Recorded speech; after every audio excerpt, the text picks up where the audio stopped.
sa mga gamit ni Mama. Manang Carmen? Manang?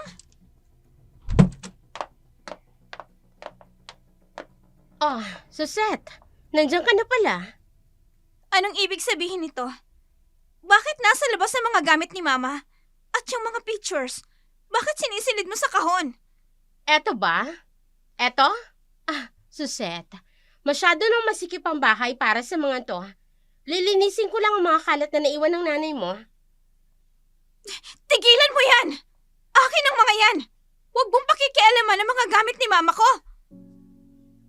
At bakit hindi? Ako na ang asawa ng papa mo. Kaya may karapatan ako sa lahat ng narito sa bahay na to. Asawa? Saan? Sa kama? Huwag kang ang ilusyonada. At kahit kailan, hindi kita matatanggap na maging kapalit ng mama ko. Dahil sampid ka lang dito. Kung sampid ako, ikaw, ano ka? Anak ka lang naman ni Charlie. Hindi maibibigay ng anak ang mga bagay na kayang ibigay ng sampid na katulad ko. Ano bang pinagkakaguluhan niyo dyan dalawa, ha? Bakit mo hinahayaang gawin ito ng babaeng yan, Papa? Talaga bang nabulag na kayo sa kaplastika ng asa-asawahan nyo? Teka sandali. Ano ba talaga nangyayari? Suzette, Loida! Gusto ko lang sanang linisin yung mga naiwang gamit ng asawa mo at ilagay sa maayos na lalagyan. Pero bigla na lang nagalit si Susette. Kung ano-anong masasakit na salita ang sinasabi sa akin. Nagmamalasakit lang ang tita Loida mo. Mabuti nga. At mailalagay sa maayos ang mga gamit ng mama mo. Sinungaling ang babaeng yan, Pa. Ang totoo, gusto niyang itapon ang mga yan. Dahil nasasaktan siya kapag nakikita niya si Mama. Ano? Ako pa na nagmamalasakit? Ako pa ang lumalabas na sinungaling? Parang wala na talaga akong lugar sa bahay na to. Tama na yan. Hindi lang siguro naiintindihan ni Suzette. Hayaan mo, mauunawaan ka rin niya. Hindi ko lang sinasabi sa'yo, Charlie. Kasi nga, ayoko ng gulo.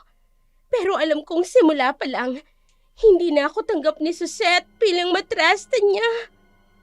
Talagang hindi kita matatanggap. Dahil lang totoo, pera lang naman ang habol mo sa pamilya namin. Suzette, tama na yan. May dahilan naman ang tita Loida mo kung bakit niya ginagawa ito. Masakit para sa akin na malamang ganyan ang iniisip mo. Pero maniwala ka sa hindi. Mahal ko ang papa mo. Sa gitna ng mainit na pagtatalo, unti-unting naiipon ang luha at hinanakit ni Susette. Pinipigilan ang sarili na tuluyang sumabog ang nakatagong galit sa dibdib. Ang mga alaala ng kanyang ina ay nagmistulang mga basang kahon ng basura na pilit inilalayo sa kanya. Sa bawat salita ni Loida, lalo siyang nakararamdam ng pag-aagaw at pagkawalan.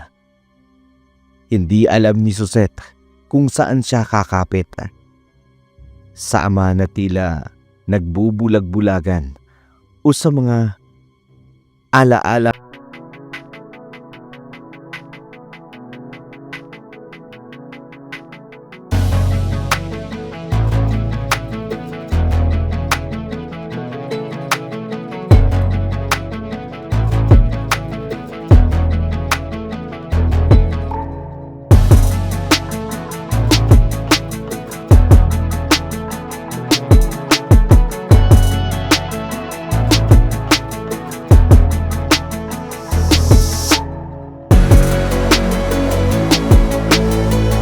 Siya mag-aaral.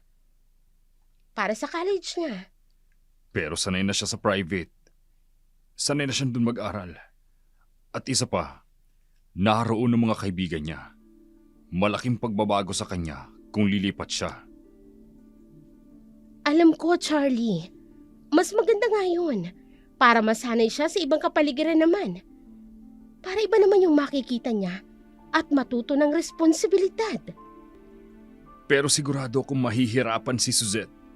Kawawa naman siya. Alam mo naman, di ba?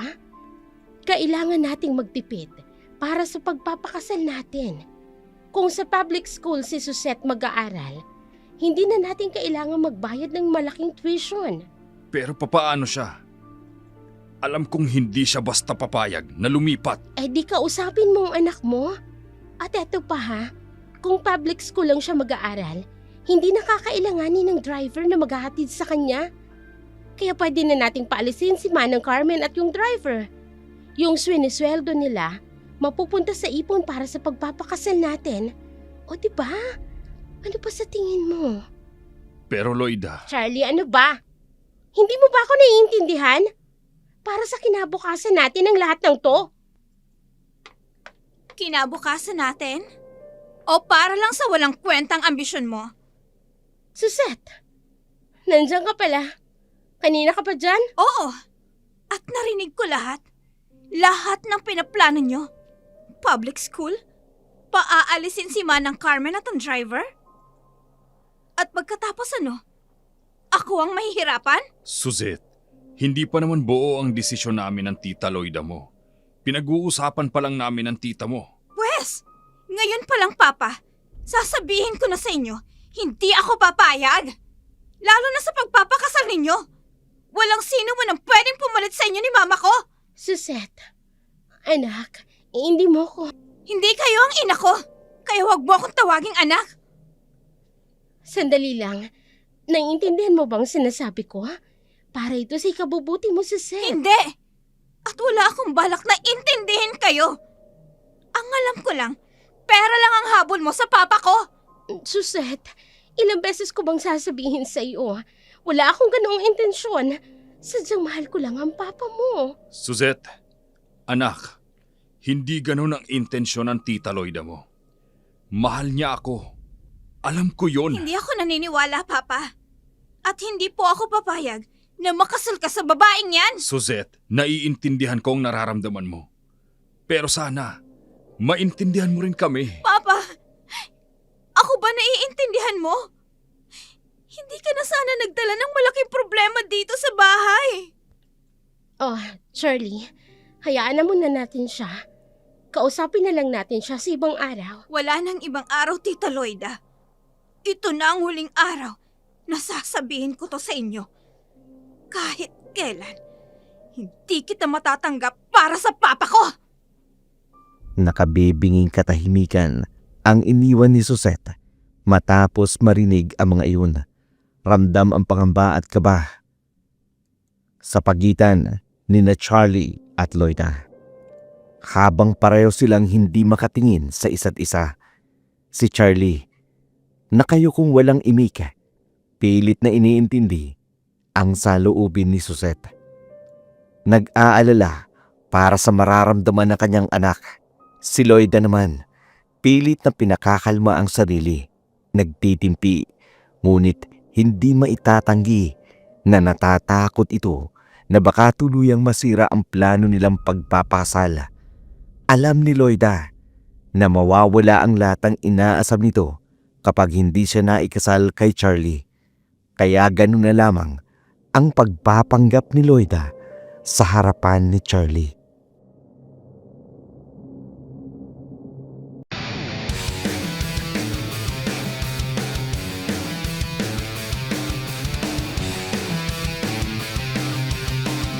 Magandang umaga, Susette. Ano naman ang maganda sa umaga? Ikaw kung una kong nakita. Wow, ha? Totoo ba yung nakikita ko?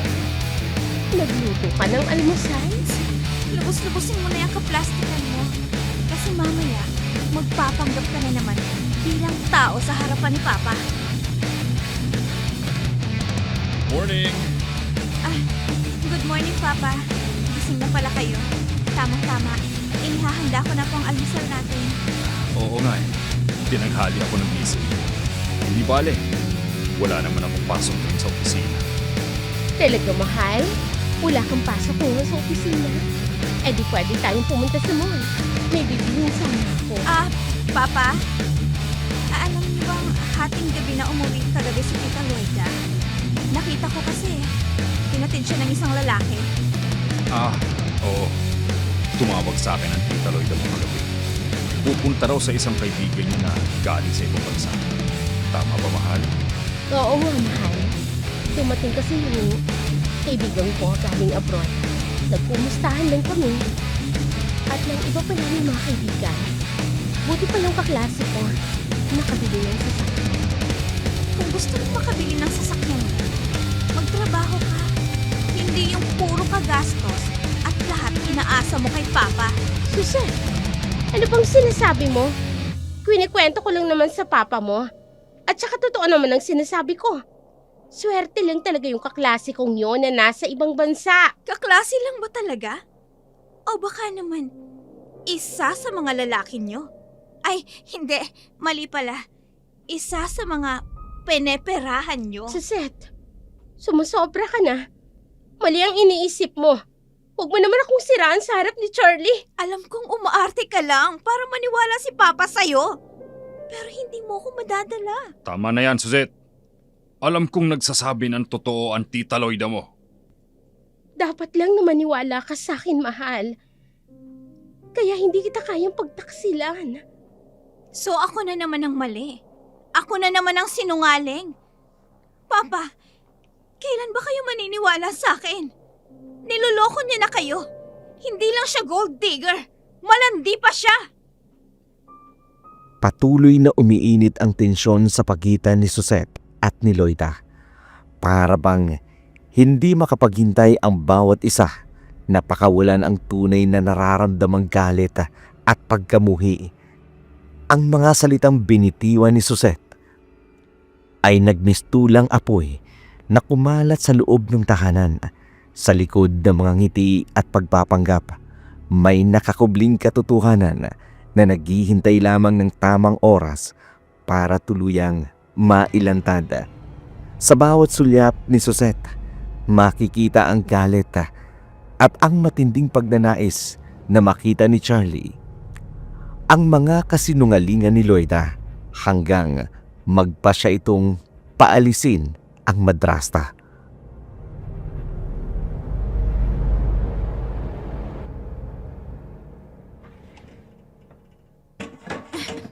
Eto pa man ang Carmen. Lahat yan. Alisin mo dito sa kwarto ni Papa. Itapon mo kahit saan. Pero Ma'am Suzette, baka kung pagalitan ako ni Ma'am Loida. Hindi humana. Ako nang bahala sa inyo. Subukan niya lang nasaktan. Manang? Ay, kabayong Manang, umalis na kayo rito. Ay, nako. Ay, Ma'am Loida. Ay, nakakagulat naman kayo. Manang, anong gagawin mo sa damit ko? Kukuhan po kasi. Pinalalabas po ni Ma'am Suzette at umalis na raw po kayo rito. Akin yung mga yan, Manang. Ibigay mo sa akin yan. Ibigay mo! Pero, Ma'am Loida, ano? Subukan mong saktan si Manang. Ako ang makakalaban mo. Sige na, Manang. Kunin mo na yung ibang gamit ni Tita Loida. Tulungan na natin siya. Suzette, ano na naman ito? Kailan mo ba talaga ako titigilan? Kapag lumayas ka na sa bahay na to, kapag hindi ko na nakikita kahit ang anino mo, Ano ba talagang kasalanan ko sa'yo? Bakit ayaw mo kong tantanan? ang panloloko mo kay Papa, ang pagkukunwari mong mahal mong Papa ko, at ang higit sa lahat, ang paghut-hut mo sa pera ng pamilya ko. Sumusobra ka na, Suzette! Matagal na ako nagtitimpi sa'yo. Tiniis ko ang mga panlalait mo sa akin dahil mahal ko ang Papa mo. Pero sumusobra ka na! Loida! Tama na! Wala kang karapatang saktan ng anak ko! Binibigay ko ang lahat ng gusto mo. Pero wag mong saktan si Suzette! Walang hiya ka! Ang kapal na mukha mong sampalin ako! Nasasaktan ka dahil totoo! Malandi ka! Mukha kang pera! Nakita niyo na, Papa, kung gaano kasama ang babaeng yan, sinaktan niya ako! Shirley, siya ang nag-umpisang guluhin ako. Kung ano-anong masasakit na salita ang sinasabi niya sa akin. Bakit nasa labas ang mga damit mo? Aalis ka? Kailangan niya nang umalis sa bahay na to, Papa. Masyado na akong nababa sa school. Dahil madalas nakikita siya na may kasamang ibang lalaki. O sige, Paniwalaan mo ang gusto mong paniwalaan. Tatanggapin ko lahat ng masasakit na salitang ibabato mo sa akin. Pero hindi ako aalis sa bahay na to. Mamamatay na muna ako! Yan na ba yun? Nakakatakot naman. Huwag mong sabihin yan, Tita Loida. Baka magkatotoo. Dumating na sa sukdulan ang pagtitimpi ni na Charlie, Loida at Suseta. Si Charlie, hindi makapagdesisyon para sa sarili. Ayon kay Suseta, nagbubulag-bulagan ito sa katotohanan dahil sa labis na pagmamahal kay Loida. Si Suseta, sa kabila ng mga akusasyon tungkol sa panluloko at pangungwarta ni Loida sa kanyang ama, hindi pa rin ito naniniwala sa kanya. Bagay na lalong nagpapatindi ng galit sa madrasta.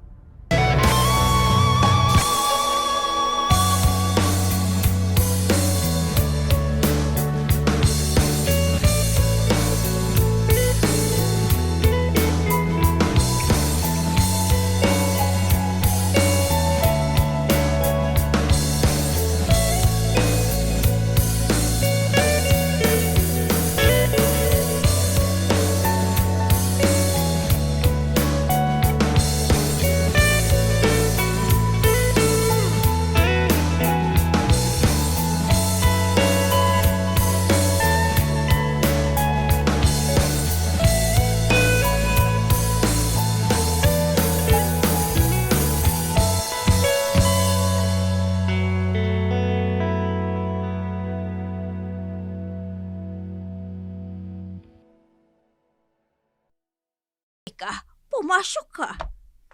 Salamat ho, Lola.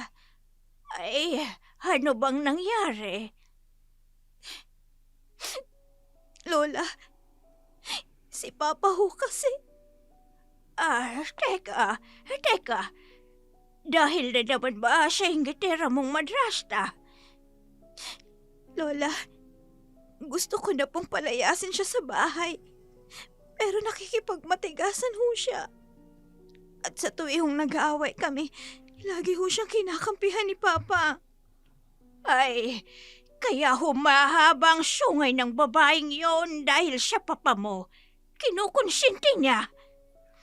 Ayaw hong maniwala sa akin ni Papa. Niloloko niya lang ho si Papa. Dahil ba? Marahil ay nabilog ni Loida ang ulo ng Papa mo. Kaya nagiging sunod-sunura na lamang sa kanyang Papa mo. Alam kong niloloko niya si Papa. Maraming mga kaibigan ko nagsasabi sa akin. Nakikita daw nila si Tita Loida na may kasamang ibang lalaki. Tama ka po. Noon pa man, talagang hindi ko na gusto ang Loida na yan para sa Papa mo. Hindi niyo lubos siyang kilala si Loida. Lola,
daan.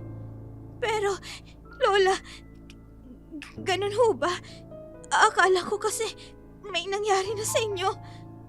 Huwag kang matakot siya, mga dugwapo. Mas matakot ka sa mga taong hindi natin kilala. Naging palaisipan kay Suzette ang mga sinabing iyon ng kanyang Lola Salve. May nakatagong kahulugan ang bawat salita ng matanda. Ang pagbabanta nito kay Loida na tila ba nakagigimbal kung pakikinggan. Ayon kay Lola Salve, ang mga kakaibang ingay ng hayop tuwing gabi ay nagbabadya ng malagim na kamatayan simula pagkabata. Noon niya lamang narinig na magsalita ng ganun ang kanyang Lola Salve, mahiwaga, malalim at makahulugan.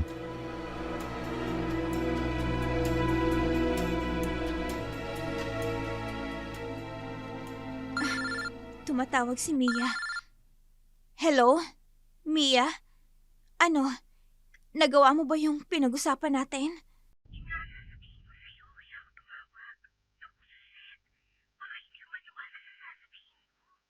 Sige, pupuntahan kita sa inyo.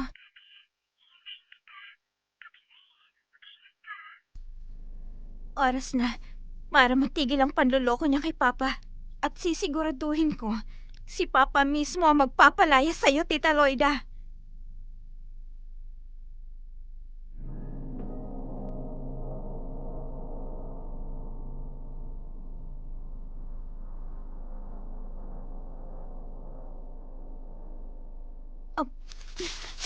Ano yun? Parang may tao sa bandaron. Gumagalaw ang mga halaman. Mia, ikaw ba yan? Suzette, nandito ako. Mia, Diyos ko, tinakot mo naman ako. Di mo naman sinabi na sasalubungin mo ako. Halika, dito tayo mag-usap. Teka, bakit dito? Sagingan at madilim ang bahaging ito na daan. Kaya nga, para makita mo mismo kung sino yung lalaki na madrasta mo. Naku malamang, hindi ka maniniwala sa akin. Bakit? Sino bang lalaki ni Tita Loida? Ang Tito Jaime mo? Ano? Si Tito Jaime? Oo. Ang ninong mo, Suzette. Matagal na nilang niloloko ang papa mo. Si Tito Jaime talaga? Hindi maaari. Baka nagkakamali ka lang sa nakita mo, Mia. Ipapakita ko sa iyo na totoong sinasabi ko. Mia, anong gagawin natin? Dito sila madalas magkita kapag ganitong gabi na. Wala na mga bahay sa bahaging ito, kaya walang nakakapansin sa kanila. Pero isang beses, hindi sinasadyang nakita ko sila dito nung nagpunta ako sa isang kaibigan ko. At maaaring, dito rin sila magkita ngayon. Ang bango mo ngayon, love. Parang ang sarap mong papakin. Ano ka ba? Huwag kang mainit, love. Magsasawa ka na naman yan sa akin. Sa isang araw pa ang uwi ni Charlie, galing sa business trip. Kaya marami pa tayong oras. Ay, oh! Habang nasa business trip si paring Charlie, ikaw naman ang pagtitripan ko. Teka lang. Doon mo na ibuhos ang gigil mo pagdating sa bahay mo. Total, doon naman ako matutulog. Kaya kahit magdamag mo akong papakin, Yan ang gusto okay ko lang. Hindi ka sumusuko. Basta ba ha, ibibigay mo sa akin yung ipinangako mo. Hindi ka mabibitin sa akin. Doon na tayo, pinapapak na ako ng lamok. Ramdam ang malamig na ihip ng hangin na tila ba ibinubulong ang mga katotohanang matagal nang nakakubli. Mga sekreto na naghihintay lamang ng pagkakataon upang lumabas. Habang nasa madilim na bahagi ng daan, unti-unting bumabalot kay Suzette ang kaba. Hindi kaba dahil sa dilim na bumabalot sa kanila, kundi dahil sa maaaring matuklasan ito.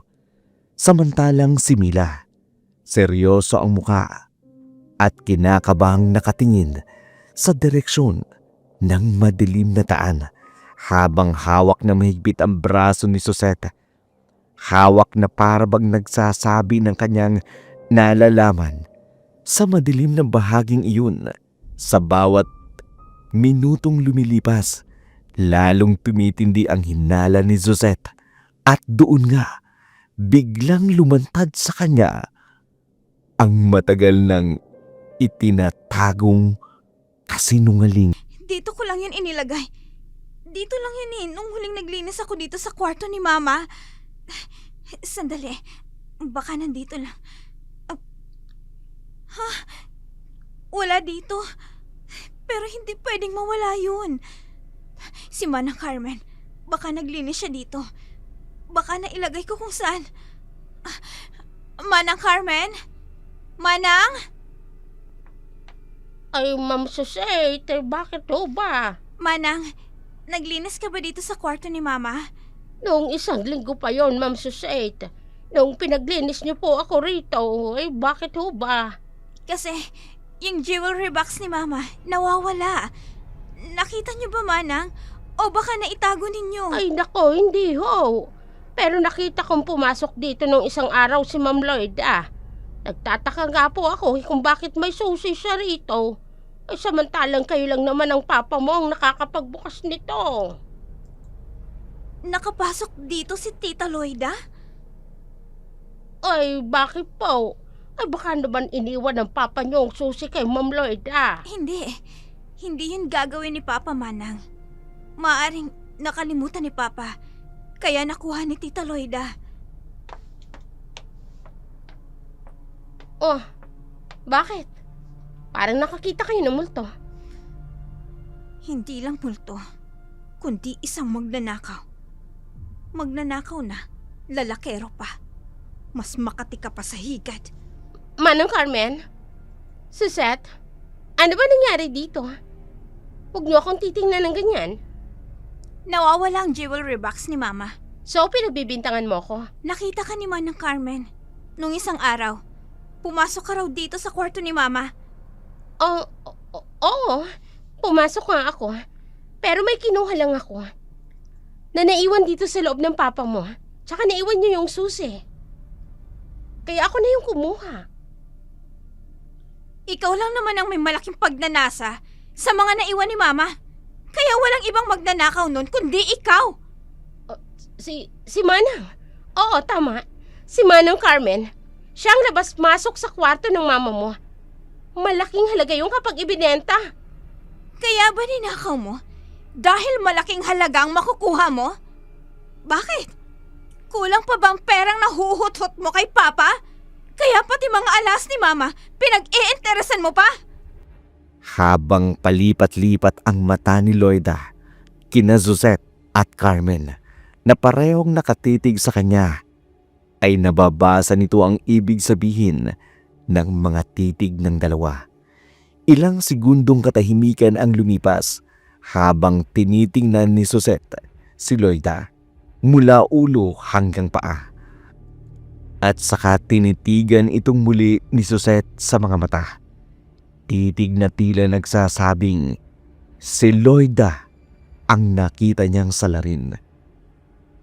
Humantong sa mainit na pagtatalo sina Loida at Susette. Hindi alintana ni Loida ang mga masasamang salita na ibinabato sa kanya ng dalaga. Alam ni Susette na hindi rin naman aaminin ng madrasta ang ginawa nito. Natapos ang araw na yun na may tensyon sa pagitan ni Loida at Susette hanggang sa mapagtanto ni Loida na hindi na rin talaga magpapatalo pa si Susette. Oh my God! First time ko makapunta sa ganito. Sayang at hindi ko kasama si Jaime. Mas masaya sana kung kasama ko ang aking my love. Pero hindi bale. Marami namang pwedeng makilala dito. Teka. Sila sa gitna ng dance floor. Unti-unting lumalakas ang kaba sa dibdib ni Loida. Parang hinahatak siya ng musikang papalapit kay Gabriel. Nagtataka si Loida kung bakit ganun ang pakiramdam niya. Parang may nakatagong pakiramdam sa mga matang nakatitig sa kanya. Habang nakatingin sa kanya si Gabriel, ngunit pilit niyang hindi iniisip ang bagay na yun dahil sa kakaibang damdamin na dulot ng mga titig ni Gabriel. Ang sayaw na ito para kina Loida at Gabriel ay isang simula ng magandang pagkakakilala. Sa gitna ng liwanag at musika, may katotohanang unti-unting lumalapit. Nagbabadya ng isang pagbabago sa kanilang buhay. Hindi nila alam. Ang huling hakbang sa araw na yun, maaaring maging unang hakbang patungo sa isang panganib ng katotohanan.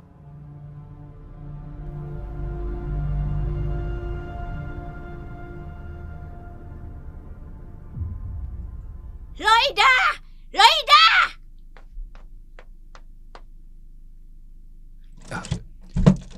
Nay Salve, ano ba nangyayari? Nasan si Loida? Tawagin mo siya! Kailangan ko siyang makausap! Teka lang ho. Sandali. Ano po ba talaga nangyari? Nay Salve, bakit po?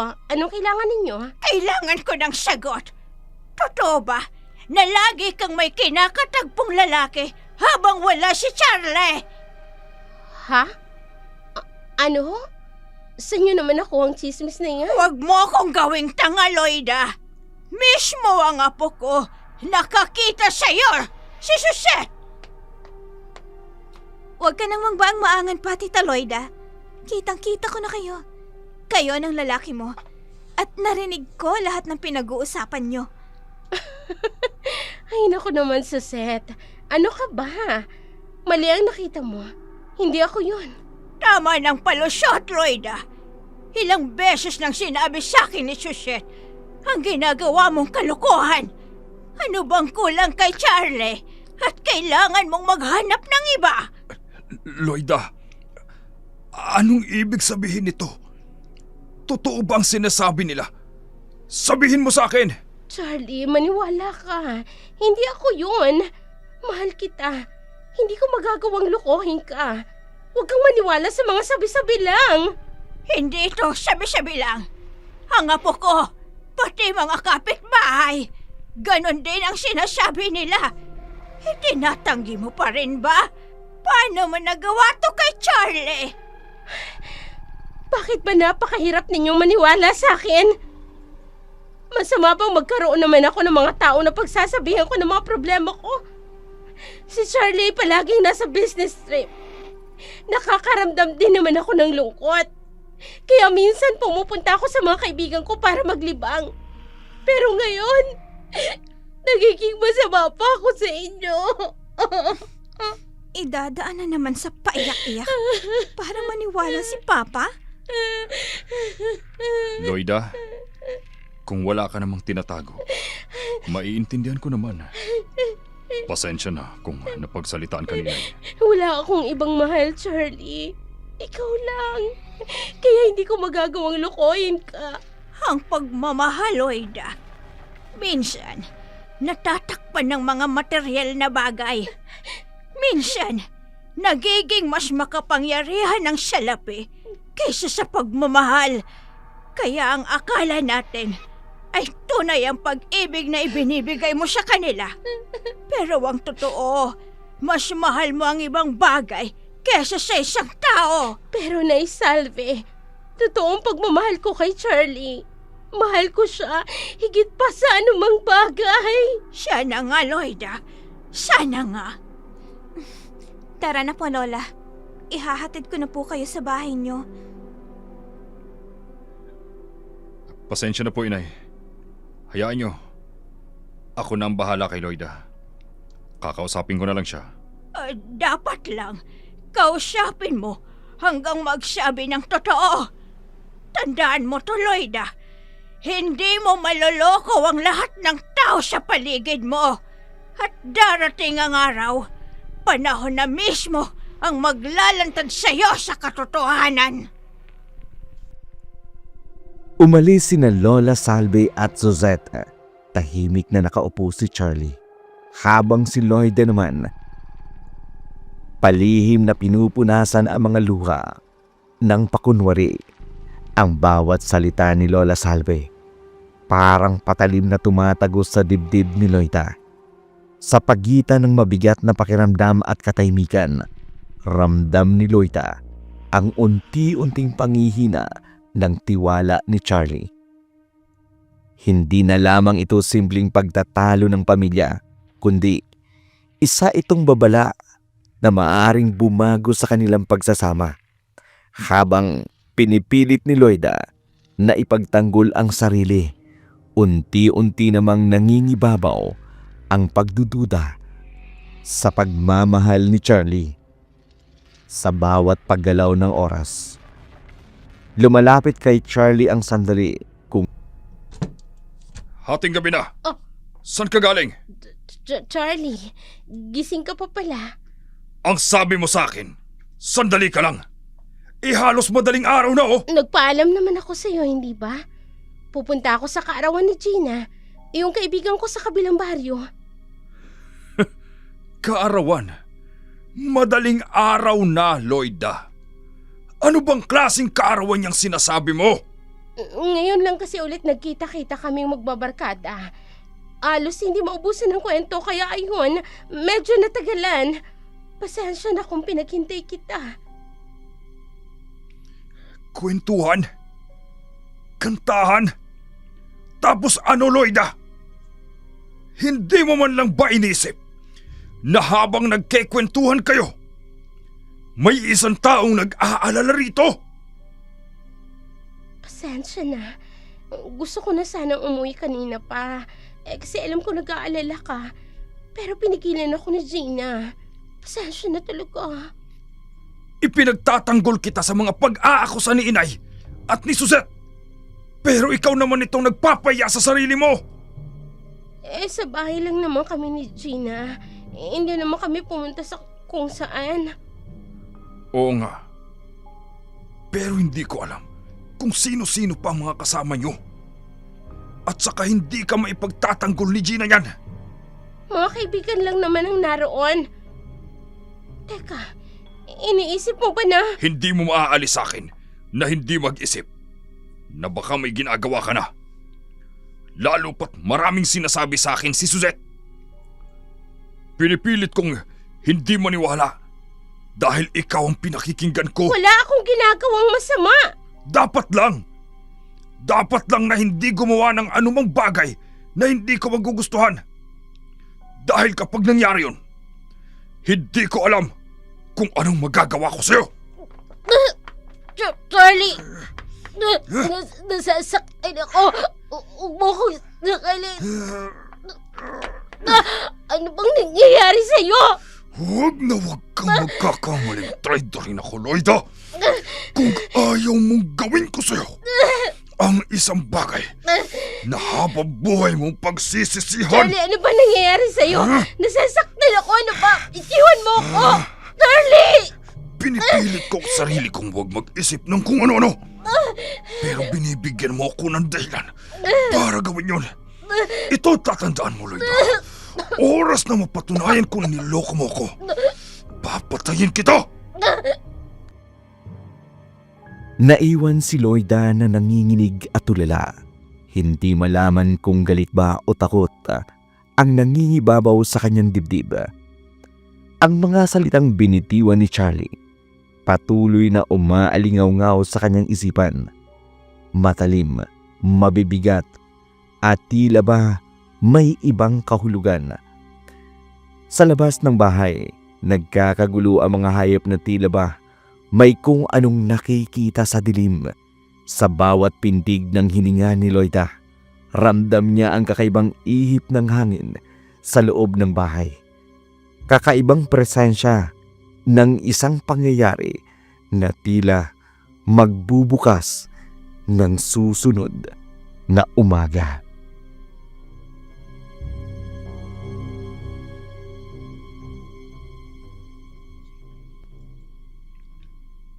Magandang umaga, Ineng.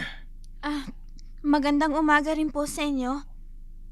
Mang Belino, tuloy ho kayo. Ay, salamat. Ako nga pala'y kilala mo. Oho, Mang Belino. Kayo ho ang tatay ni Mia. Kaibigan ko po siya. Oh, ay ganoon pa. Oho. Bakit po kayo naparito? Ako'y opisyal din sa aming baryo. Ay hindi ka. At karaming nagre-report sa amin na nagwawalaan ng mga alagang hayop ng mga kapitbahay natin. Kaya ngayon, kami nag-iikot sa mga bahay para alamin kung may mga nawawala rin ba kayong mga alagang hayop para mabigyan ng aksyon ng ating kapitan.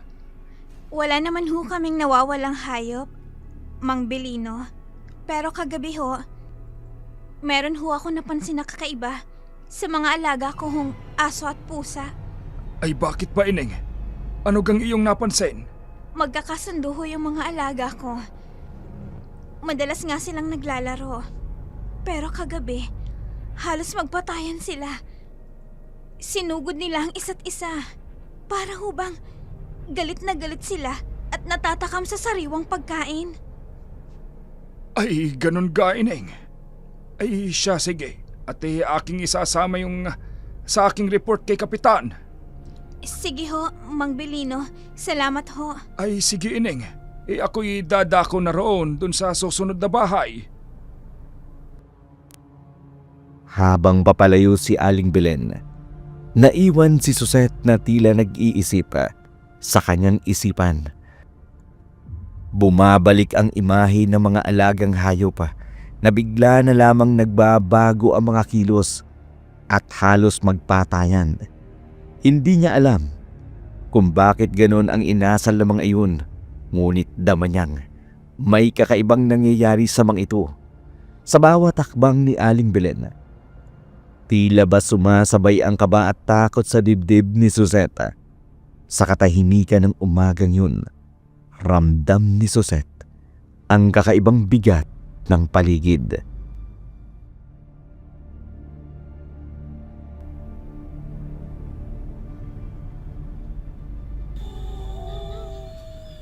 Nagsisimula na naman sila. Parang kakaiba ang kabing ito. Nakakapangilabot ang mga alulong ng mga aso.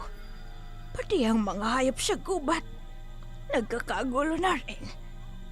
Parang galit na galit sila. At alam ko, naririyan na naman sa paligid. Nararamdaman ko sila. May mamamatay na naman ngayong gabi.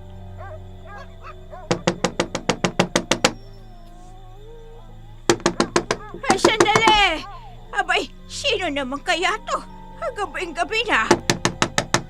Sandali! Sisirain pa yata ang pinto ko!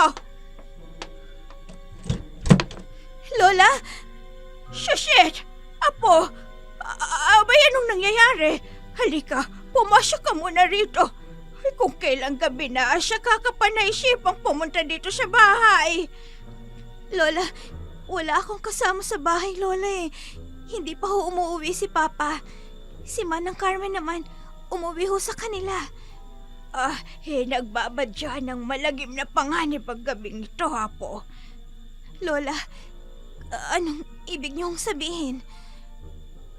Ang mga lulong ng aso, ang mga ingay ng iba't ibang hayop sa gubat, sapat na para maging babala sa paparating na lagim. Lola, kinakabahan naman ako. Ano ho ba yung mga sinasabi ninyo?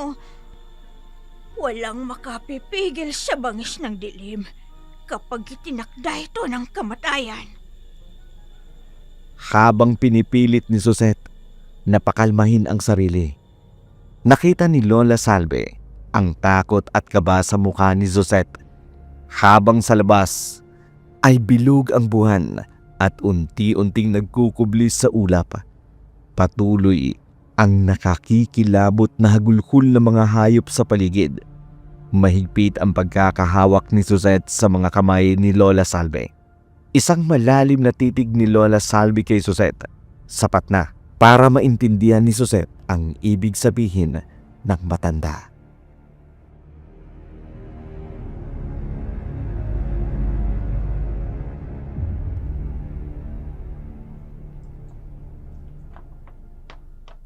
Jaime, anong gagawin natin? Nakakahalata na si Charlie. Pinagbantaan niya na ako. At siguradong gagawin niya yun. Oras na mabuking tayo. Jaime, anong gagawin natin? Hindi ko alam, Loida. Hindi ko alam. Anong hindi mo alam? Mag-isip ka. Teka, ano kaya kung umalis na lang tayo dito? Umalis ka kung gusto mo. Pero hindi ako sasama sa'yo. Hindi ko pwedeng iwan ang pamilya ko. May naipon akong malaking pera. At yung mga alas na ipinatago ko sa'yo, magagamit natin yun sa pag-alis natin. Please, Jaime, lumayo na tayo sa lugar na to. Sandali. Nakikita mo ba yan, Loida? Ano yan? Parang anino? Napakalaking anino? Hindi yan basta anino lang. Tingnan mo. Mapupula ang mga mata niya. Parang nakamasid sa atin. Kumagalaw siya, Jaime. Parang nakita niya tayo. Jaime, umalis na tayo rito. Madilim sa bahaging ito ng daan. Kinakabahan na ako. Teka. Jaime, may tiktik. Ibig sabihin, may aswang sa paligid. Ayon sa matatanda, kapag humuni ang tiktik, may aswang. Shh! Huwag kang maingay. Malayo ang huni ng tiktik. Ibig sabihin, malapit sa atin ang aswang. Aswang? Jaime, umalis na tayo rito. Doon lang tayo mag-usap sa...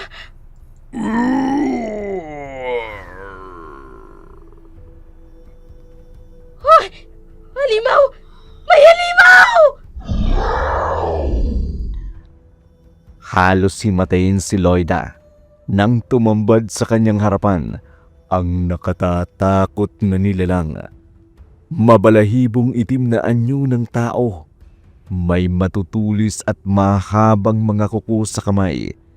Namumula ang mga mata. Nakalawit ang mahabang dila sa matulis nitong mga pangil. Naglalaway na tila ba sabik sa dugo ng tao. Hindi niya matatakosan ang kasalanang ginawa niyo. Ako ang tatapos sa kasama ninyo. Hindi ko hinahayaang mabuhay ang mga katulad niyo. Jaime! Susugurin ka niya! Tumakbo ka na, Jaime! Sige! Lumapit ka! Hihiwain ko ang katawan mo ng mahabang patalim na to! Oh, Diyos ko! Jaime! Jaime, mag-iingat ka! Halika! Ako ang harapin mo! Ibabalik kita sa impyernong pinanggalingan mo! Napakalaki mong hangal! Hindi kita bibigyan ng pagkakataon para gamitin ang patalim na yan! Halika rito! Jaime! Loida! Tulungan mo ako! Jaime, anong gagawin ko? Loida! Jaime! Loida! Umalis ka na! Diyos ko! Jaime! Jaime! Loida! Tumakbo ka na! Iwan mo na! Hindi kita iiwan rito! Hindi! Pareho tayong mamamatay. Tumakbo ka na! Ako na ang bahala! Tama na! Tama na! Tama na! Huwag mo siyang patayin! Tama na! Tama na! Hindi niyo ako mapipigilan na hanggat may mga masasamang katulad niyo! Hindi! Malapit siya rito! Tatapusin ko na ang kasamaan mo! Halika rito! Huwag mo kunin si Jaime! Jaime! Jaime!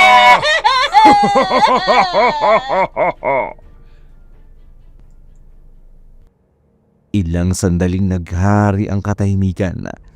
Pagkatapos ng nakakikilabot na halakhak ng halimaw, para bang umaalingaw-ngaw ito hanggang sa kasulok-sulukan ng buong kagubatan. Mga bakas ng dugo ang naiwan sa harapan ni Loida. Nakatulala, nanginginig pa ito habang ang mga paa ay halos hindi maihakbang. Nang matauhan, pinagmasdan ang paligid, ngunit walang makita maliban sa napakakapal na kadiliman habang tumatakbo papalayo. Napalingon pa si Loida sa madilim na bahaging iyon kung saan naglaho ang aswang habang tangay si Jaime. Lumipas ang gabing nabalot ng nakagigimban na pangyayari. Unti-unti namang sumisilip ang liwanag ng bagong umaga.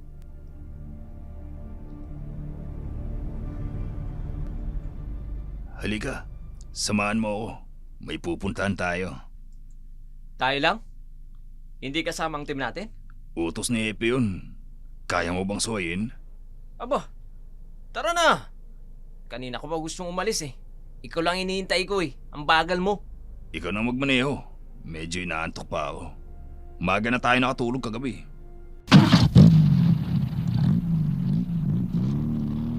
Oo na. Lagi naman ako kapag magkasama tayo eh. Bakit ikaw pang naging partner ko? Ano pa ba't naging body tayo kung hindi mo ako susundin? Pero seryoso, saan ba tayo pupunta? Huwag mo sabihing magpapatrolya tayo ngayong umaga. Ay, parang gano'n na nga. Seryoso? Mukha ba ako nagbibiro? Oh, saan naman tayo pupunta ngayon? Doon. Nakikita mo ba ang gubat na yon? Sa gubat na yun? Eh wala nga naglalakas loob ng mga kasama natin para pumunta sa lugar na yan. Delikado dyan, buddy. Hindi nakakarating doon ang mga kasama natin kapag nagpapatrolya sa gabi. Alam mo naman ang mga yun. Nakabahag ang mga buntot. Kahit nasa base lang tayo kagabi, hindi naman tayo natutulog ah. Nagbabantay pa rin naman tayo magdamag. Alam mo naman si Epe, kapag nagdesisyon, hindi ka na pwedeng kumontra. Sumusobra na talagang Cortez na yan eh. Lagi na lang pinapaboran yung ibang kasamahan natin. Mula kasi na makatanggap tayo ng mga report tungkol sa mga nawawalang alagang hayop sa lugar natin. Hindi pa nakakalibot sa lugar na yan ng mga team natin. At baka may makita tayong mga bakas na maaaring makatulong sa pag-iimbestiga. Kung sa bagay, Malapit na tayo. Konti bilis pa. ano kayong makikita natin sa gubat na maaaring makatulong sa kaso ng mga nawawalang hayop sa lugar natin? Saka na natin malalaman yan kapag naroon na tayo.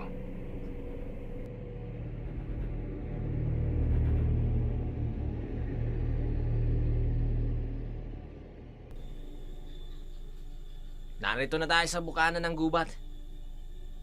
Oh, ano? Tara na. Handa ka na. Kanina pa. Sasama ba ako kung hindi ako handa? Yabang. Ano sabi mo? Ah, wala. Tara na.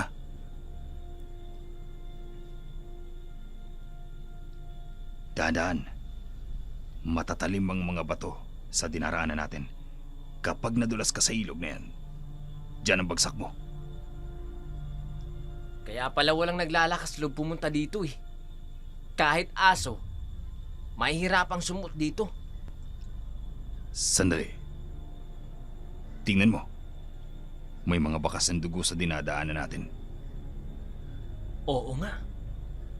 Mukhang hindi pa nagtatagal lang ito ah. Humanda ka. Baka trap lang to. Sumunod ka lang sa akin. Narito ako sa likod mo. Papunta sa dakong yun ang bakas ng mga dugo. Shh! Sandali. Tingnan mo. Parang tao nakahundusay dun. Oo nga. Mukhang patay na siya. Huwag kang lalapit. Gaya ng sinabi ko, baka patibong lang to. Anong gagawin natin? Tawagan mo si Epe. Ngayon na. Habang nasa katahimikan ang gubat, naglaho ang kaba at takot ng mga alagad ng batas.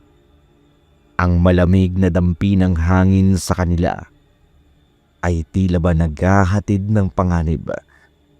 kasabay ng amoy ng mga natuyong dugo na noon pa lamang ay kinakain na ng lupa. Naibsan ang takot na naramdaman ng mga ito nang matiyak na patay na ang biktima at hindi patibong lamang. Malalim na palaisipan sa mga otoridad ang kakaibang pagpatay sa biktima. Hindi ordinaryo ang ginawang pagpatay ng salarin. Wakwak ang liig ng biktima na tila ba mahabang patalim ang ginamit, maging ang magkabilang braso nito ay halos wala ng laman, para bang nilapan ng kung anong halimaw ng may matutulis na pangil.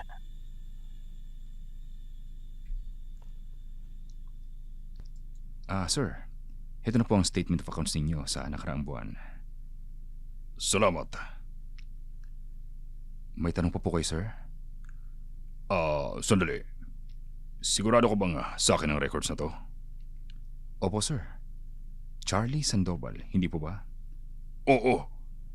Hindi ako nag-withdraw ng ganito kalaking halaga. Yan po ang kumpletong transaction po ninyo, sir, sa loob ng isang buwan. Nakalagay po dyan ang mga halagang inilabas ang petsa kung kailan. Pasensya na. Pero baka nagkakamali kayo ng binigay sa akin. Hindi po, sir. Malinaw po na nakalagay dyan ang sunod-sunod na withdrawals ninyo na umabot po sa 500,000 pesos.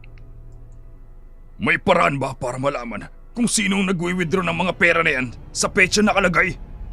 Opo, sir. Sa security department po, pwede po ninyong makita sa CCTV footage sa mga petsang nariyan. Si Lloyda. Hindi kaya siya nag-withdraw ng pera? May sariling bank account si Suzette.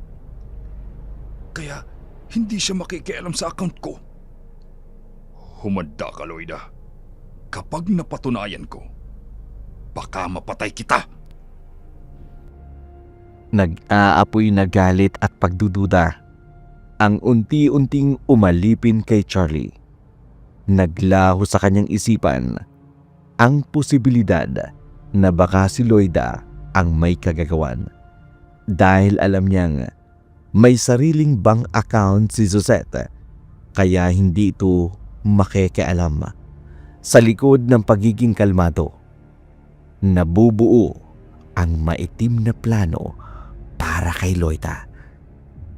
Naghihimutok sa galit si Charlie habang nagmamadaling umuwi sa kanilang bahay. Paulit-ulit na bumabalik sa kanyang isipan ang nakita sa CCTV footage ng bangko. Magkasama sina Lloyda at Jaime na lalong nagpatindi ng galit nito. Lloyda! Lloyda! Nasaan ka, Lloyda? Papa, anong nangyari? Ang tita Lloyda mo! Nasaan siya? Papatayin ko siya! Teka, sandali, Papa. Sandali po. Wala dito si Tita Lloyda. Kagabi pa siya hindi umuwi. Ano ba talaga nangyari? Hindi ko kayo maintindihan. Pinagnakawan tayo ng tita Lloyda mo! Nag-withdraw siya ng malaking halaga sa bank account ko! Ano ho? Diyos ko, saan niya naman dinala ang pera? Hindi ko alam.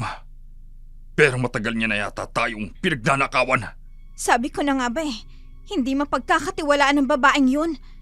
Kung nakinig lang kayo sa akin nun, Papa, hindi na sana umabot sa ganito. Naniwala ako sa kanya.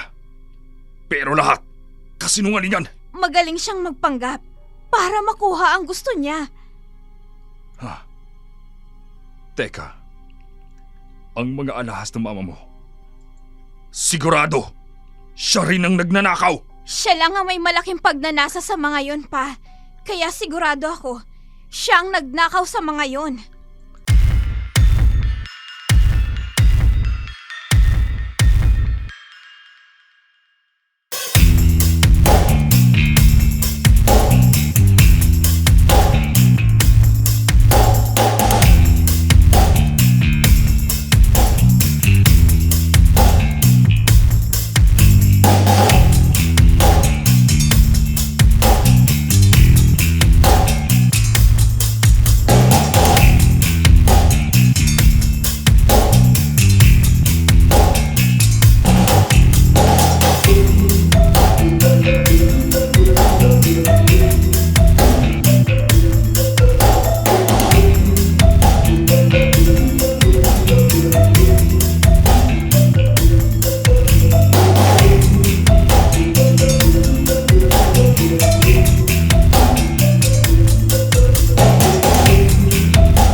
ako sa amin.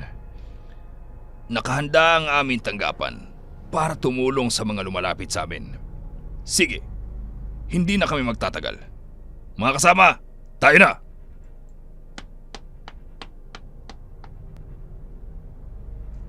Tama bang narinig ko?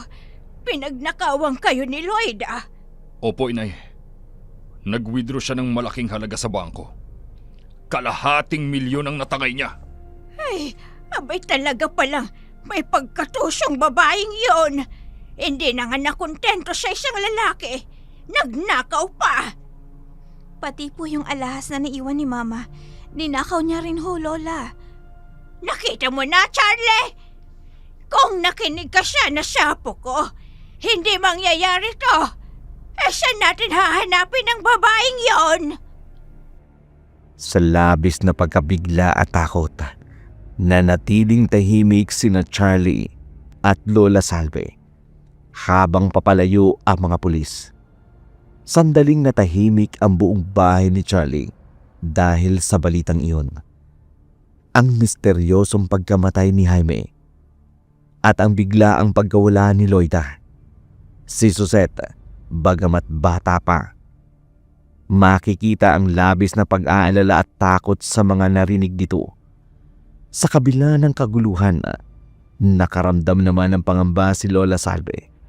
Hindi dahil sa pagkamatay ni Jaime at pagkawala ni Loida, kundi dahil sa maaring maramdaman ni Suzette sa mga nangyayari. Iisa lang ang palaisipan ngayon para kay Charlie at Lola Salve: kung nasaan si Loida. Kailangan makaalis na ako rito sa bahay ni Jaime. Siguradong hinahanap na ako ng mga pulis dahil sa pagkamatay ni Jaime. Ako ang paghihinalaan nila dahil ako ang kasama niya bago siya namatay. Diyos ko, tulungan mo ko. Alam kong hindi ako ang pumatay. Kung hindi ang aswang na yon, pero hindi sila maniniwala. Kung sasabihin kong may sumugod na aswang sa amin kagabi, baka pagtawanan lang nila ako. Saan na ba ako pupunta ngayon? Mistulan ng baliw si Loida dahil sa takot at nagmamadaling naghahanap ng mapagtataguan. Wala sa sarili at balisa habang naglalakad sa madilim na daan patungo sa hindi alam ang direksyon. Ang mahalaga ay makatakas sa maaring kahinatan nito kapag nakita ng mga naghahanap sa kanya. Habang naglalakad sa gitna ng madilim na daan, naisip niyang humingi ng tulong sa isang kaibigan.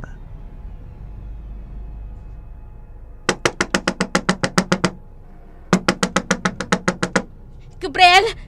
Gabriel, buksan mo tong pinto! Si Loida to! Gabriel! Gabriel! Wala siya. Nasaan kaya si Gabriel? Ay, Diyos ko, saan ako pupunta? Wala akong alam na... Gabriel? Pumasok ka. Oo, salamat. Ano nangyari sa'yo? Tulungan mo ko. Tulungan mo ko.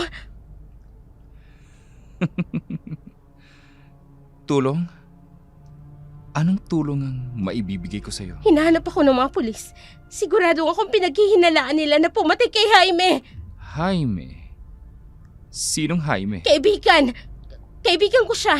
Magkasama kami noong isang gabi para mamasyal sana. Pero bigla na lang kaming sinugod ng aswang. Aswang? Naniniwala ka pala sa aswang? Maniwala ka, Gabriel. Aswang ang pumatay kay Jaime. Tulungan mo na ako. Umalis tayo dito. Baka kung tayo naman ang isunod na patayin ng aswang na yun. Hindi kita matutulungan. At saka, ayokong madawit yun sa problema mo. Gabriel, ano bang sinasabi mo? Nag-usap tayo, di ba? Hindi na mangyayari yun. Kaya kalimutan mo na. Gabriel, ano? Ang mga alas na hawak mo, yan ang ipinatago ko kay Jaime. Paano napunta sa'yo ang mga alas na yan? Eto ba? Bakit? May plano kayong tumakas ng kaibigan mong si Jaime. Hindi. Ikaw ang pumatay kay Jaime. Ikaw ang aswang. Hayop ka. Isa kang halimaw. Kung ako nga ang halimaw, ha? Dapat lang na matakot ka, Loida. Dahil pagbabayarin kita sa mga kasalanan mo. Anong gagawin mo sa akin? Papatayin mo rin ba ako? Katulad ng ginawa mo kay Jaime. Huwag kang mag-alala, Loida. Kung papatayin kita, hindi madaling kamatayan ang ibibigay ko sa'yo. Yung mararamdaman mo ng unti-unti Hindi. ang kamatayan. Gabriel! Gabriel! Gabriel, palabasin mo ako rito! Gabriel! Gabriel! Naramdaman ni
Tanggalin natin yung busol ng bibig mo para makapagsalita ka na maayos.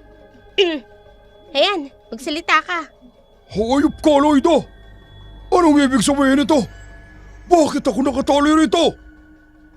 Sagabal ka sa mga plano ko, Marco. Kapag patay ka na, magagawa ko na lahat ng gusto ko at mapupunta na sa akin lahat ng ari-arian mo. Hayop ka! Pakawalan mo ako rito! Papatayin kita!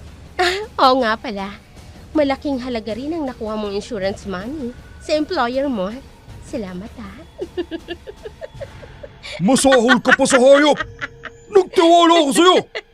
Pero ito pa ang gagawin mo sa akin! Yon ang malaking pagkakamali mo, Marco. Ngayong nakuha ko na ang kailangan ko, wala nang dahilan para buhayin pa kita. Oh! Oh! Oh! Hayop ka, Loida!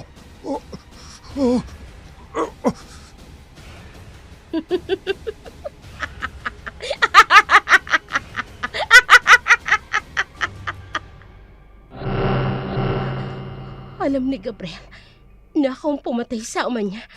Kung ganon, plinano ni Gabriel ang lahat para mahulog ako sa kanya, para makapaghiganti siya. Kailangan ko na magmadali. Hindi niya ako dapat na... Saan ka pupunta? Tatakas ka? Bakit? Natatakot ka na? O baka naman, may naalala ka na, ha? Ha? Gabriel! Parang awa mo na. Balamasin mo na. Rito. Hindi ko sasabihin sa mga polis. Hindi ko umatay kaya balamasin mo na ako. Maawa ka. Maawa? Halika rito! Doon ka humingi ng awa! Gabriel! Nasasaktan ako! Bitiwan mo ako! Parang awa mo na! Hindi ako naaawa sa mga hayop na katulad mo! Bibigyan kita ng kamatayan na hindi mo makakalimutan. Gabriel! Saan mo ba ako dadalhin? Kawalan mo ako!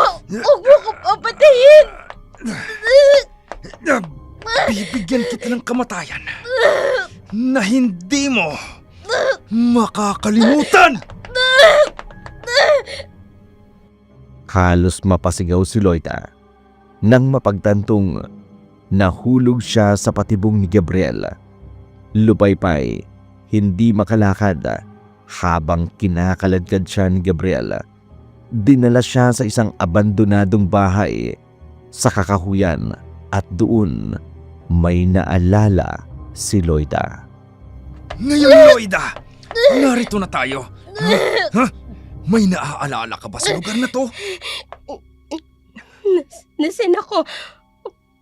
Oh, hindi! Si Marco! Ang ama mo, Gabriel! Kitang-kita ko kung papaano mo patayin ang tatay ko para makuha mo ang pinaghirapan niya. Hayop ka! Yeah!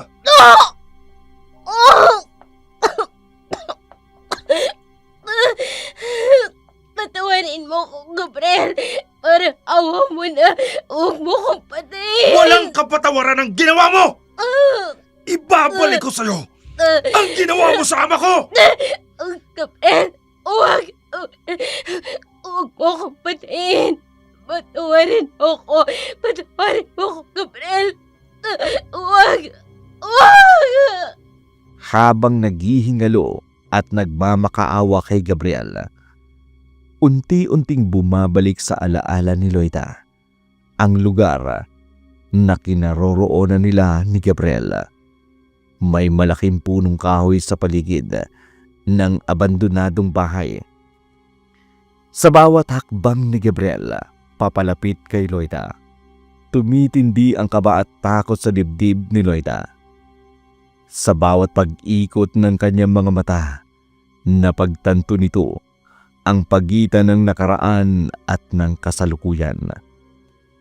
Ang pagpatay niya kay Marco at ang pagkakilala nila ni Gabriel na nagdulot ng matinding takot na unti-unting bumabalot sa kanya.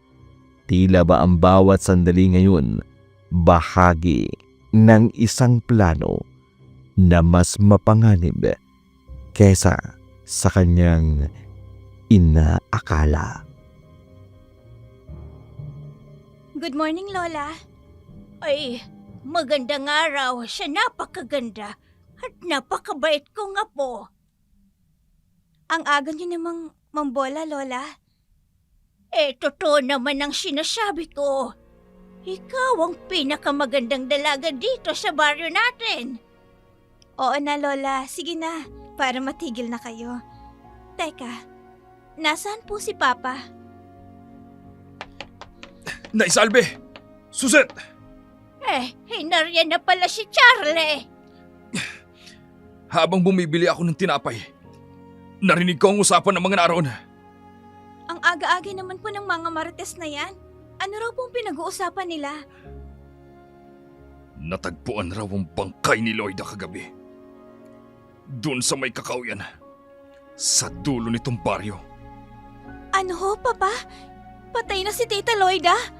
Ay, Diyos ko. Sunod-sunod na ang mga patayan dito sa atin. Nakakatakot na ho. Baka sa susunod, tayo naman ang... Kung ganun, kailangan mong pumunta sa presinto. Tsak na magtatanong na naman ang mga pulis dahil alam nilang dito nakatira si Loida. Yun talaga po ang gagawin ko, Naisalve. Baka isipin ng mga pulis na may kinalaman ako sa pagkamatay niya. Kaya ikaw, Suset, iwasan mong maglalalabas na walang kasama sa gabi. Sa panahon ngayon, hindi natin alam kung sinong kakampi o ang kalaban natin. Pero Lola, hindi ka man lang ho ba? Sige na, magalmusal na tayo habang mainit pa tong kape at ang pandesal. At pagkatapos, Charlie, pumunta ka sa presinto at ako naman ay huwi na sa bahay. Napatitig ng malalim si Susette kay Lola Salve habang nagsasalita ito. Wala man lang bakas ng pagkabahala o kaya pangamba na baka isang gabi sila naman ang matagpo ang patay sa tabi. Muling napaisip si Susette na baka totoo ngang aswang si Lola Salve. Samantala, bagong palaisipan naman sa mga pulis ang bangkay ni Loida dahil sa kakaibang estilo ng sospek sa pagpatay.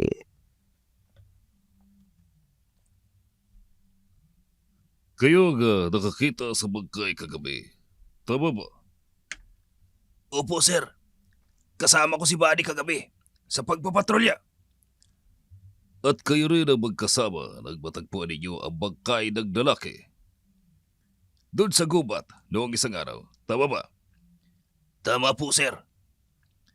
May napansin ba kayo na pagkakatulad sa estilo ng pagpatay?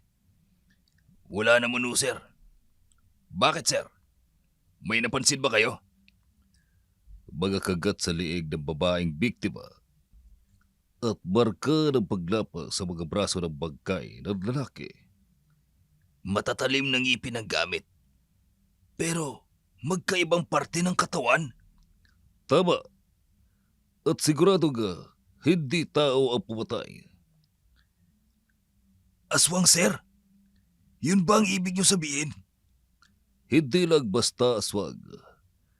Malaki ang galit niya sa mga biktima. Ibig sabihin, nagkukublisan yung tao ang aswang? At sa gabi, saka lumalabas ang pagiging aswang niya? Bari ganun nga. May kakayahan ng mga aswang na magpalit ng anyo na kung ano man ang gusto nila. Pero, sino ang taong yun? Mukhang mahihirapan nga tayo niyan, sir. Sa pagkamatay ni Loida, mas tumitindi ang palaisipan ng mga pulis sa tunay na salarin. Ngunit sa estilo ng pagpatay, nasisiguro nitong hindi tao ang may gawa, kundi isang kakaibang nilalang na nagkukubli sa iba't ibang anyo na kung minsan ay nag-aanyong tao bilang kaibigan o mabait na nilalang Lumipas ang ilang araw. Ilang gabi ang paghahari ng katahimikan. Walang pagbabadya ng panganib at lagim. Tanging haplos ng malamig na hangin. Huni ng mga kuliglig na tila musika sa kapaligiran. At mga umaalingaw-ngaw na tinig na mga batang naglalaro sa liwanag ng buwan ang maririnig ng mga gabing iyon. Eto na po ang kape po ninyo, sir. Black coffee po, less sugar. Salamat manang. Alam niyo na talaga ang timpla ko Ay, oo naman, sir. Sa tagal ko na dito sa inyo, may kabisado ko na. Oo na manang. Si Suzette po ba? Gising na? Ay, naliligo, sir.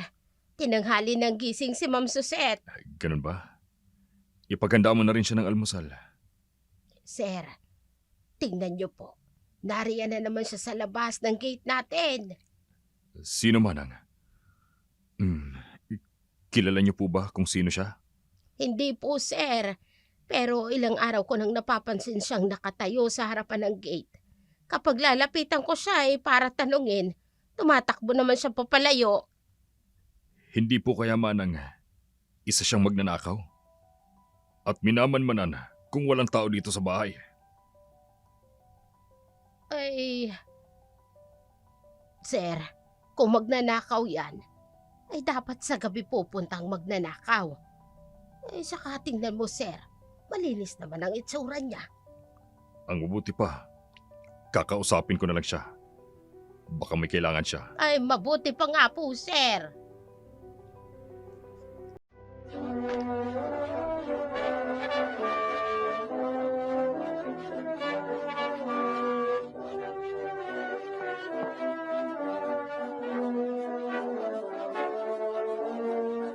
Magandang umaga po, sir. Anong kailangan mo? May hinahanap ka? Nariyan po ba si Suzette?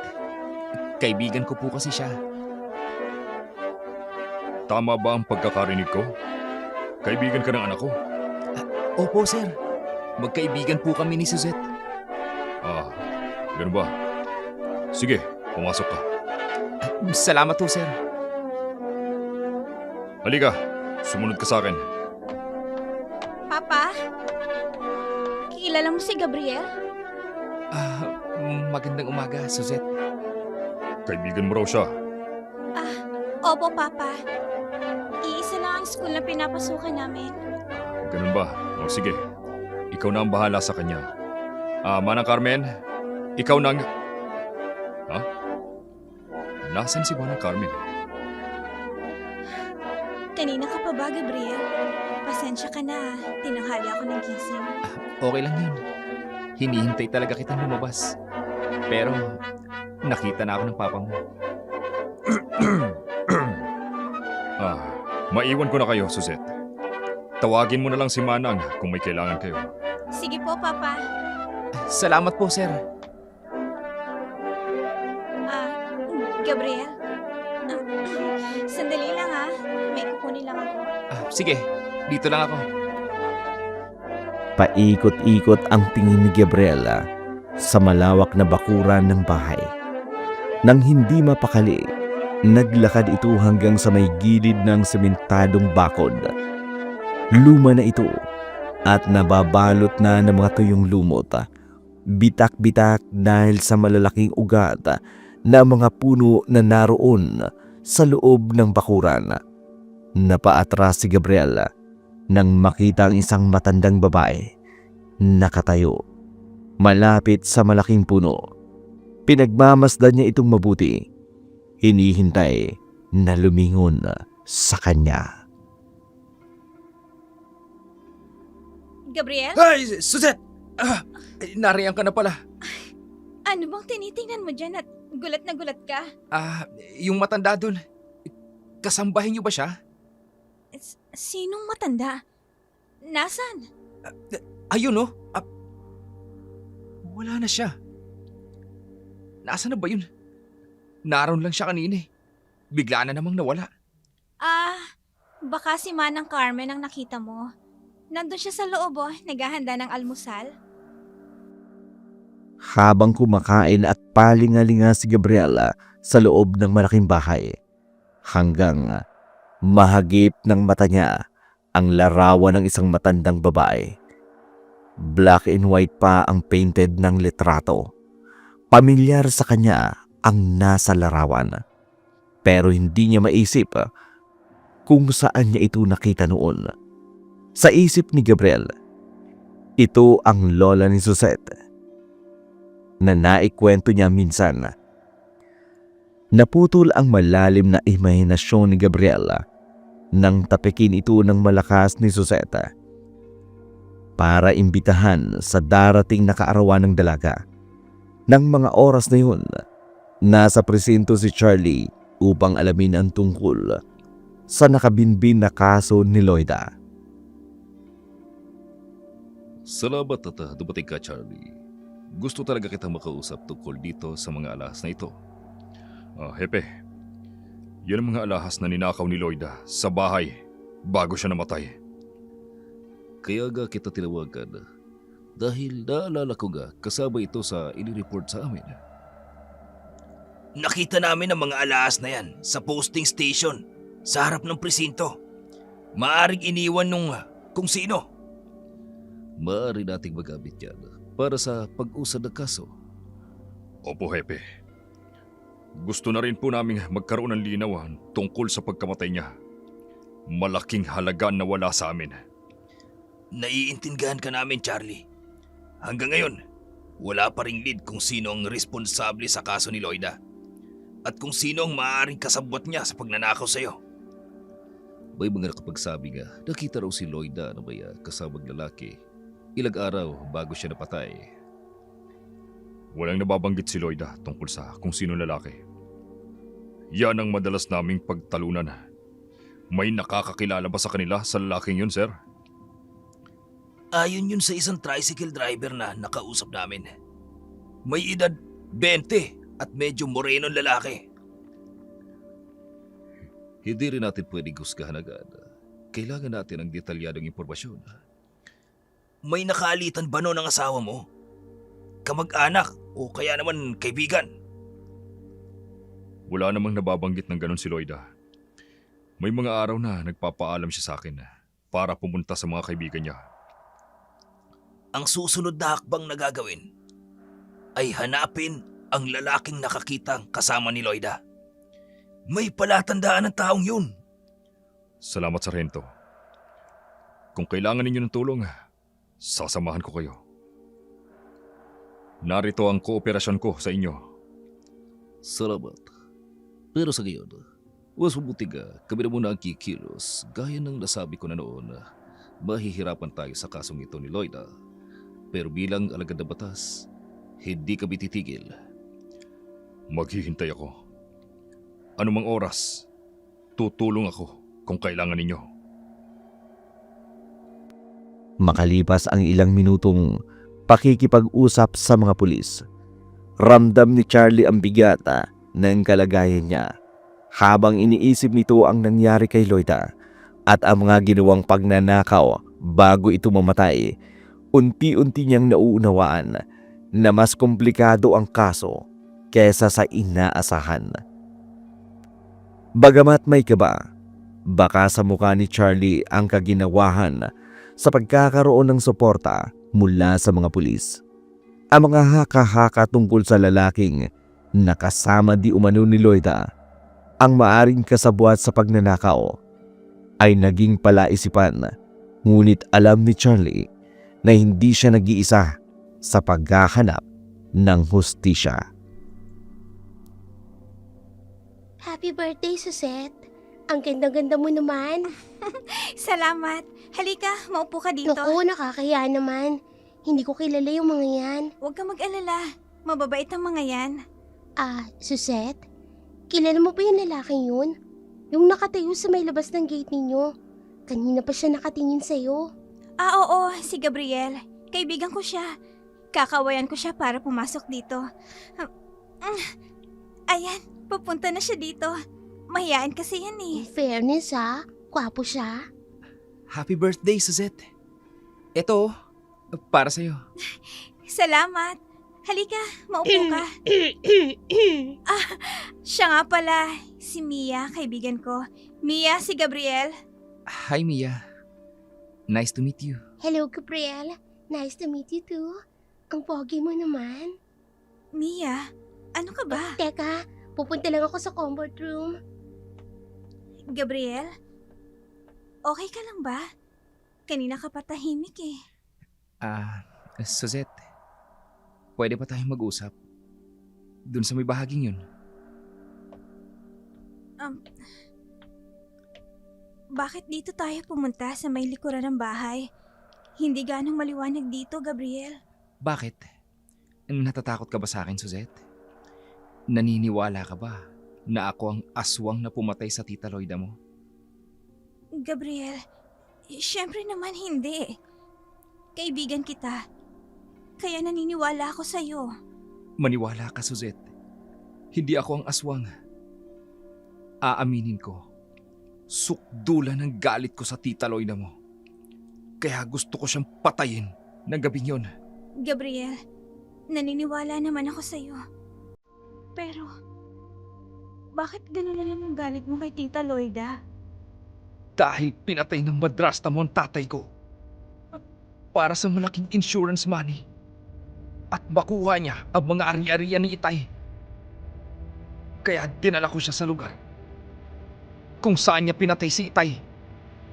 At doon ko siya papatayin. Pero walang kapatawaran ang ginawa mo. Ibabalik ko sa'yo ang ginawa mo sa ama ko. Gabriel, wag. Huwag mo ko patayin. Parang awa mo na, Gabriel. Wag. Wag. Wag. Wag! Huwag mong duwisin ang mga kamay mo. Hindi sapat ang simpleng kamatayan sa mga katulad niya. Ako ang bibigay ng nararapat na kamatayan. Pero sa akin siya nagkasala. Siya ang pumatay sa itay ko. Takot na takot ako noon. Habang pinapatay niya si itay, wala akong nagawa. Kaya isinumpa ko na walang araw. Igaganti ko si itay. At ito na ang araw na yon. Alam kong plinano mo lahat ng ito. Hayaan mo nga ako ang gumanti para sa itay mo. Huwag mo hayaang dungisin niya ang mga kamay mo. Bata ka pa. Hayaan mo. Ako ang mangtakda ng kanyang kamatayan. Huwag ka lalapit, Gabriel. Gabriel, tulungan mo ko.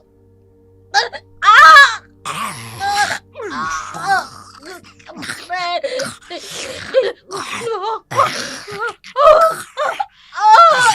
Gabriel!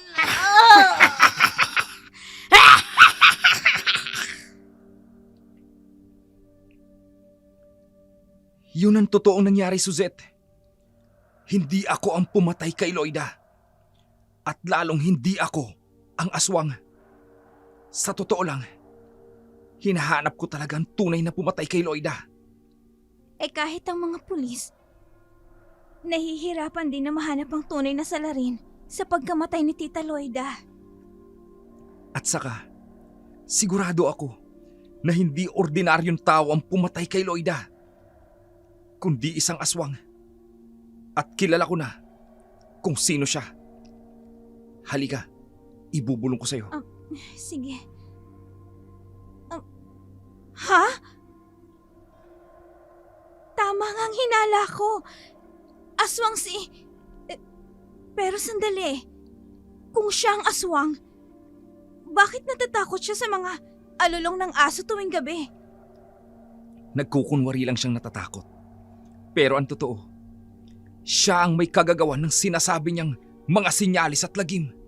Yung mga dugo na nakita ko sa kwarto niya, ibig sabihin, hindi yun galing sa daga o pusa, kundi galing sa mga biktima niya. At maaaring, siya ang pumatay kay Tita Loida. Oo, pinatay niya si Loida para ipaghiganti ang pinsan niyang pinatay ni Loida matapos hut-hutan ng pera. Mas mabuti nang hindi mo alam ang kaugnayan ko kay Tia Salve. Kaya pala, kaya lagi niyang pinagbabantaan si Tita Loida dahil may personal siyang galit sa kanya. Suzette! Suzette, nasan ka?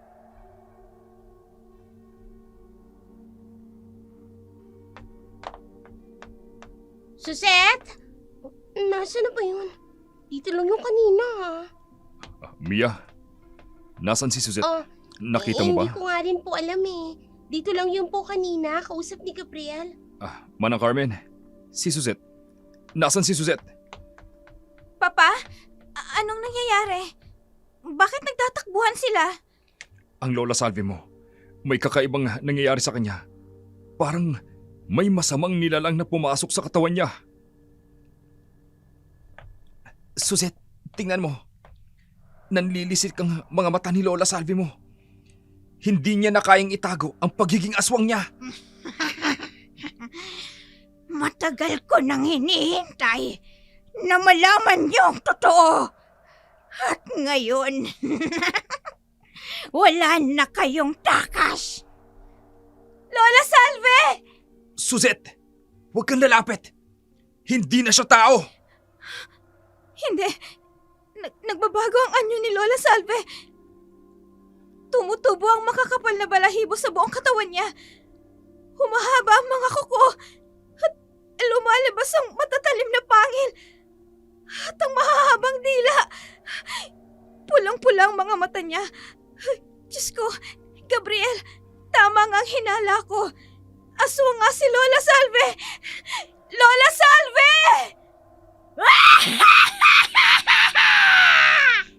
Si Lola Salve, ngayon harap-harapan ang pagbabago ng anyo, ay nagmistulang nilalang na sumasalamin sa lahat ng puot at galit na kinikimkim niya na matagal ng panahon. Si Suzette nagkaroon ng tiwala kay Gabriel na handa namang ipagtanggol niya mula sa panganib, habang ang mga sigaw at halakak ng aswang ay umaalingaw sa paligid.